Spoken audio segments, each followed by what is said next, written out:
할렐루야. 또 이렇게 새벽 예배를 영상으로 여러분과 만나 뵙게 되었습니다.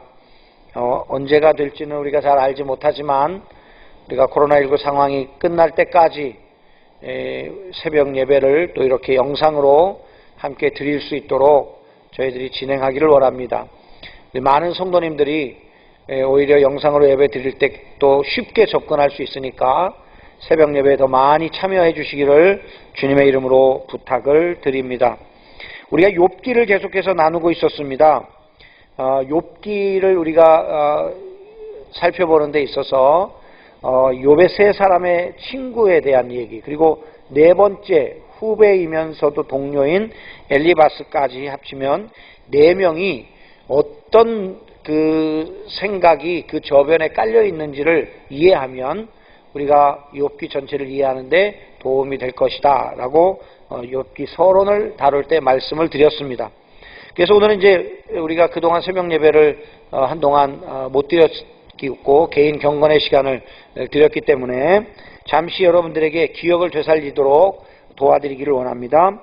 우리가 엘리바스라고 하는 친구는 자신의 어떤 종교적인 체험, 근데 이게 종교라는 것이 완전한 그 여호와 신앙의 그 바탕이 아닌 일반적인 자연신론에 입각한 그런 권선징악의 신을 염두에 두고 그런 종교적 체험 속에서 욥을 정죄하고 욥에게 이야기를 하는 것이고요. 그 다음에 빌닷이라고 하는 사람은 조상적부터 내려오던 그 인간들의 어떤 전통과 지혜, 그런 삶의 어떤 경험 속에서 주어진 교훈들, 그것도 물론 인과응보의 틀을 벗어나지 못하지만 그 틀 속에서 욥에 대하여 이야기를 하는 것이고요. 또 소발이라고 하는 사람은 자신의 어떤 직감, 자신의 생각, 자신의 어떤 관점, 이런 것들 속에서 욥을 정죄하는 그런 내용입니다. 전체적인 이 세 사람의 틀은 결국은 권선징악에서의 그 범주를 크게 벗어나지 못하는 그런 내용들이라는 것을 우리가 알 수 있는 것이죠. 그리고 또 나중에 이제 나오는 사람이지만 엘리후라고 하는 사람은 자신의 의를 내세우는 그런 사람이면서 동시에 고난이 하나님의 선한 목적을 위해 부여될 가능성도 있다라는 것을 제시해주는, 그러니까 다른 친구들보다는 조금 발전되어진 그런 모습이라고 할 수 있습니다. 다른 친구들보다는 좀 더 균형 잡힌 논리를 가지고 있는 사람이다, 이렇게 우리가 이해할 수 있습니다. 그래서 우리가 22장은 이제 엘리바스가 세 번째로 마지막 자신의 욥에 대한 그 이야기들을 진술하는 그런 내용으로 되어 있고요. 오늘은 23장 우리가 읽은 본문은 욥이 이제 그 엘리바스의 말에 대하여 자신의 생각을 진술하는 그런 내용들로 되어져 있습니다. 오늘 욥은 자신에 대한 엘리바스의 독한 정죄를 문제 삼지 않고 하나님과 대면하기를 갈망하고 있는 자신의 모습을 그대로 고백합니다.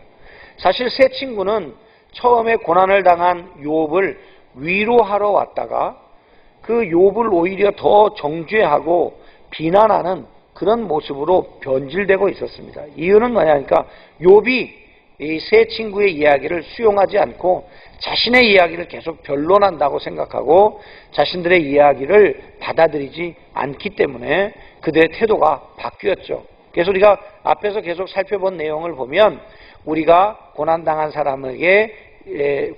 사람을 만났을 때 우리는 늘 그들을 정죄하기보다는 경청해주고 함께 아파해주는 그런 마음으로 우리가 어려움을 당한 사람들을 대해야 한다 하는 것에 대해서 말씀을 쭉 드려왔었습니다.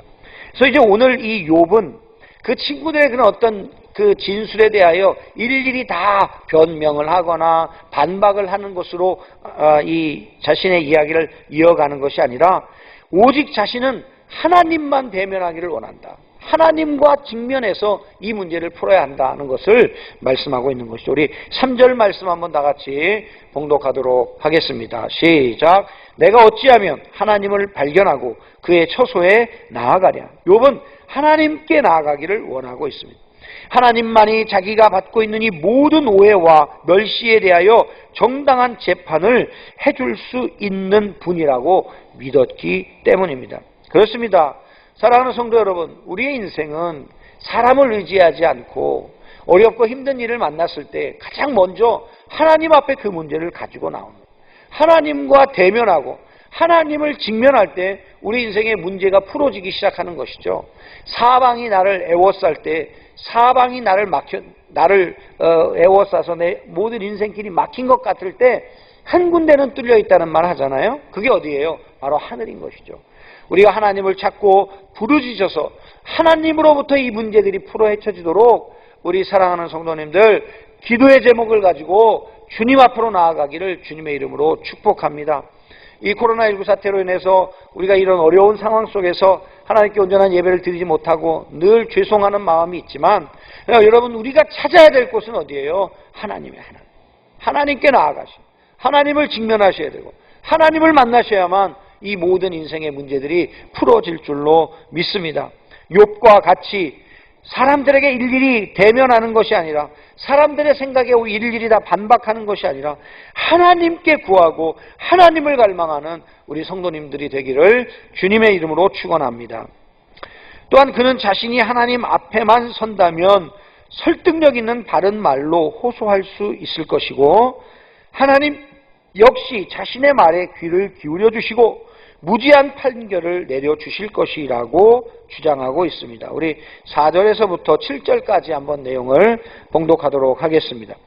어찌하면 그 앞에서 내가 호소하며 변론할 말을 내 입에 채우고 내게 대답하시는 말씀을 내가 알며 내게 이르시는 것을 내가 깨달으랴. 그가 큰 권능을 가지시고 나와 더불어 다투시겠느냐? 아니로다. 도리어 내 말을 들으시리라. 거기서는 정직한 자가 그와 변론할 수 있은즉 내가 심판자에게서 영원히 벗어나리라. 아멘. 했습니다. 그에게 있어서 가장 이 욥은 이 하나님 앞에 직면할 때에 자기가 하나님 앞에서 고백하는 모든 그 말이 하나님께서 귀 기울여 주시고, 그리고 하나님께서 그 모든 말에 대하여 들어주실 것이다 라고 말하고 있는 것입니다. 그렇습니다. 하나님은 언제나 우리의 말에 귀를 기울이십니다. 하나님은 언제나 우리의 말을 들으십니다. 우리가 한탄하는 쪽으로 말을 하든 원망하는 쪽으로 말을 하든 하나님은 어떤 말이든지 다 듣고 계시는 분이신 줄 믿습니다. 그 하나님 앞에 우리가 이런 확신을 가지고 있어야죠. 하나님은 내 억울한 형편을 들으신다. 하나님은 내가 억울한 처지에 있다는 것을 아신다. 그 하나님께 아뢰 때 이 문제가 풀어 헤쳐질 것이다 라는 것을 우리는 인정하는 것, 이것이 바로 믿음인 것입니다. 사랑하는 성도 여러분, 우리가 욥과 같은 인생의 고난을 당할 때 우리가 하나님 앞에 우리가 나오고 하나님을 갈구해서 하나님 앞에 우리의 형편과 처지를 낱낱이 고하는 것, 하나님이 다 들으시고 그 기도에 응답해 주실 줄로 믿습니다. 너는 내게 부르짖으라. 내가 너에게 크고 비밀한 일을 보이리라 약속하신 하나님께서 저와 여러분의 기도를 들으시는 줄 믿으시기 바랍니다. 이제 그러나 욥은 그 하나님을 찾아 사방으로 헤매고 다니지만 도무지 배울 수가 없다고 한탄합니다. 욥에게 있어서 가장 큰 절망은요, 자신이 당한 엄청난 재난이나 친구들의 무정한 비난이 아니라 아무리 해도 하나님을 발견할 수 없다는 사실이었습니다. 사실 하나님과의 거리감은 정말 바른 신앙생활을 하려는 성도에게 있어서 가장 큰 고통이라고 할 수 있습니다. 욥에게 있어서의 고통은 뭐예요? 하나님을 찾는데 하나님을 만나지 못하는 거예요.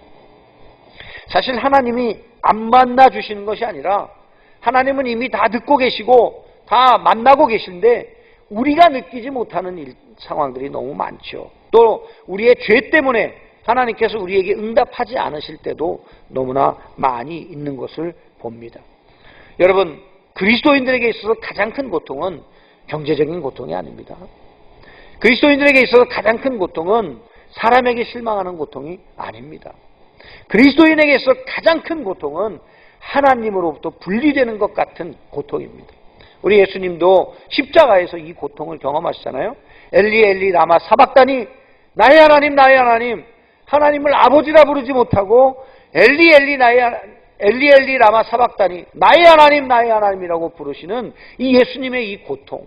그 예수님이 죽으시자 하늘이 어두워지고 깜깜하여 칠흑 같은 암흑이 온 세상을 덮었습니다. 이게 무엇입니까? 하나님께서 예수님을 외면하시고 그 죄를 짊어지시고 죽으시는 그 예수님을 향하여 우리 주님의 슬픔을 나타내고 표현하신 것 아니겠어요? 우리가 예수님도 정말 이 우리를 위하여 대속하시기 위해 십자가에 죽으실 때의 그 고통, 성도들이 하나님으로부터 분리되는 것 같은 그 고통, 이것이야말로 견딜 수 없는 고통이요 참을 수 없는 고통인 것입니다. 따라서 우리 성도들은 어찌해야 합니까? 우리는 하나님 앞에 우리의 죄를 날마다 자복하고 회개해야 합니다. 혹시라도 내가 하나님 앞에 교만한 것은 없는지, 혹시라도 내가 하나님 앞에 잘못한 것은 없는지, 죄를 범한 것은 없는지 돌이키고 또 돌이켜서 하나님과 우리 사이에 정말 종이 한 장도 차이가 없는 밀접한, 연합하는 그런 관계로 날마다 우리의 신앙생활을 살아가야 될 줄로 믿습니다. 욥은 하나님의 침묵에 대한 탄식 중에도 자기 인생길에 선한 목적을 가지고 역사하시는 하나님에 대해서 아름다운 믿음을 고백하고 있습니다. 욥은 하나님께서 자기의 가는 길을 모두 알고 계시며 또한 자기에게 닥친 이 모든 시련은 순금과 같은 믿음을 가지게 하기 위한 하나님의 연단 훈련임을 확신한 것입니다. 우리가 욥기에 굉장히 중요한 요절 말씀이죠. 23장 10절 말씀 우리 함께 봉독하도록 하겠습니다. 그러나 내가 가는 길을 그가 아시나니 그가 나를 단련하신 후에는 내가 순금같이 되어 나오리라. 아멘. 우리 한 번 더 봉독할까요? 그러나 내가 가는 길을 그가 아시나니 그가 나를 단련하신 후에는 내가 순금같이 되어 나오리라. 아멘. 이렇게 고백합니다. 그렇습니다. 우리 인생길은 고난의 길입니다. 우리의 인생길은 광야의 길입니다. 하나님께서 우리를 광야의 길로 몰아넣으시는 것은, 그 광야라고 하는 것은 하나님만 바라봐야 되는 것 아닙니까? 하나님만 바라봐야 살 수 있습니다. 하나님이 주셔야 먹을 수 있습니다. 하나님이 주셔야 마실 수 있습니다. 하나님이 주셔야만 입고 살 수 있습니다. 이 모든 것이 하나님 없이는 불가능한 곳입니다. 하나님이 없이는 죽음의 땅이 될 수밖에 없습니다. 그러한 곳에 우리를 두시는 이유는 무엇입니까? 하나님이 우리를 연단하시고 우리를 단련하셔서 우리가 정금같이 하나님의 자녀로 하나님의 나라를 영원한 기업으로 물려받을 수 있는 그런 믿음의 사람들로 우리를 세워주시기 위해서 이 연단의 길을 걷게 하시는 줄로 믿습니다. 사랑하는 성도 여러분, 코로나19 이 상황도 어쩌면 하나님 우리를 연단하시는 상황인지 모르겠습니다.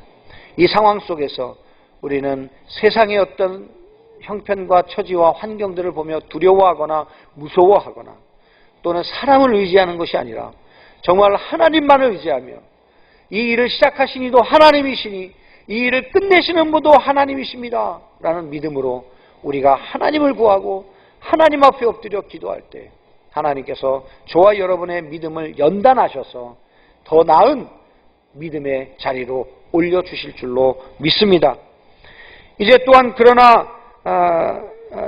또한 욥은 이와 같은 하나님의 뜻은 변할 수 없기에 자기에게 반드시 이루어질 것을 믿는다고 고백합니다.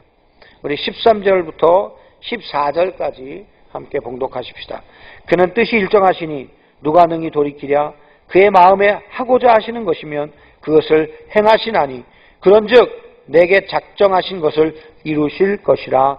이런 일이 그에게 많이 있느니라. 하나님은 작정하신 일을 이루시는 분이십니다. 한치 오차도 없이 하나님의 정확하고 분명하신 때에 하나님은 하나님의 일을 이루시는 분이십니다. 그것이 구속 역사를 통해서 예수 그리스도에게만 이루어진 것이 아니라 전 세상에, 전 인류의 전 역사 속에서 구원해야 될 자를 구원하시고 그리고 또 버려둘 자들을 버려두시는 한치의 오차도 없는 구원의 역사를 완성하시는 하나님이신 줄로 믿습니다. 그러나 그의 뜻이 다 이루어질 때 자신은 하나님을 향한 더 큰 경외감에 사로잡힐 것이라고 고백합니다. 한번 봉독하시죠. 15절 17절까지 함께 봉독합니다. 그러므로 내가 그 앞에서 떨며 지각을 얻어 그를 두려워하리라. 하나님이 나의 마음을 약하게 하시며 전능자가 나를 두렵게 하셨나니 이는 내가 두려워하는 것이 어두움 때문이나 흑암이 내 얼굴을 가렸기 때문이 아니로다 라고 고백합니다.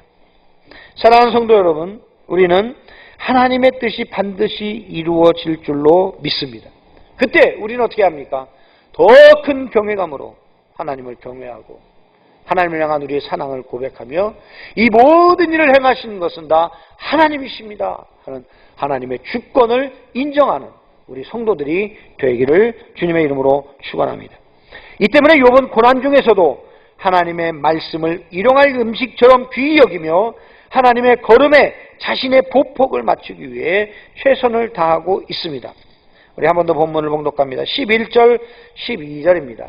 함께 봉독하십시다. 11절 12절 시작. 내 발이 그의 걸음을 바로 따랐으며 내가 그의 길을 지켜 치우치지 아니하였고 내가 그의 입술의 명령을 어기지 아니하고 정한 음식보다 그의 입술의 말씀을 귀히 여겼도다. 아멘.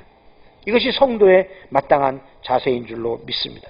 성도가 생명처럼 여겨야 될 게 뭐예요? 하나님의 말씀이죠. 하나님의 말씀을 생명처럼 여기며 그 말씀을 듣고 깨닫고 믿고 순종하는 것, 이것은 성도들이 마땅히 해야 할 우리의 본분인 줄로 믿습니다. 그렇게 될 때 하나님께서 우리에게 지혜가 있게 하시고 그리고 하나님께서 우리에게 더 큰 은혜를 부어주셔서 이 세상을 이길 힘을 우리에게 채워주시는 줄로 믿습니다.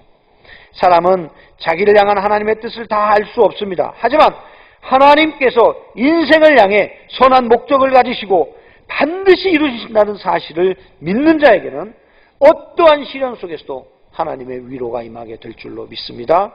하나님께서 역사해 주실 줄로 믿습니다. 하나님께서 보호해 주실 줄로 믿습니다.